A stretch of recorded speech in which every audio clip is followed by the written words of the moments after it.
ইসরায়েলের সঙ্গে ১২ দিনের রক্তক্ষয়ী সংঘাত। এরপর ইরানের পারমাণবিক স্থাপনায় মার্কিন বিমান হামলার জেরে তেহরানের পরমাণু কর্মসূচির আলোচনা অনেকটাই অনিশ্চিত হয়ে পড়ে। দেশটির পরমাণু কেন্দ্রে আইএইএ এর প্রতিনিধিদের প্রবেশের নিষেধাজ্ঞা পরিস্থিতিকে আরও জটিল করে তোলে। তবে এবার ইউরোপের সঙ্গে পরমাণু কর্মসূচি নিয়ে ফের আলোচনায় বসতে যাচ্ছে ইরান।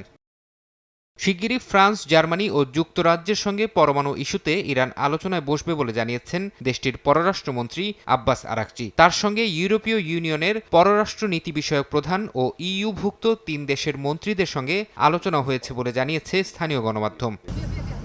এর আগে ইউরোপীয় দেশগুলো হুঁশিয়ার করে বলেছিল, আগস্টের মধ্যে পরমাণু ইস্যুতে যুক্তরাষ্ট্রের সঙ্গে ইরানের আলোচনায় কোনো অগ্রগতি না হলে জাতিসংঘের পুরানো নিষেধাজ্ঞা আবার ফিরিয়ে আনবে তারা। জবাবে রোববার আরাকচি বলেন, ইউরোপ আলোচনায় গঠনমূলক ভূমিকা রাখতে পারে, তবে কোনো হুমকি কিংবা নিষেধাজ্ঞার ভয় দেখানো থেকে তাদের বিরত থাকার আহ্বান জানান ইরানের পররাষ্ট্রমন্ত্রী। এ বিষয়ে জাতিসংঘ মহাসচিব, নিরাপত্তা পরিষদের প্রেসিডেন্ট, ইউরোপীয় ইউনিয়নের পররাষ্ট্রনীতি প্রধানের কাছে চিঠি দিয়েছেন আরাকচি।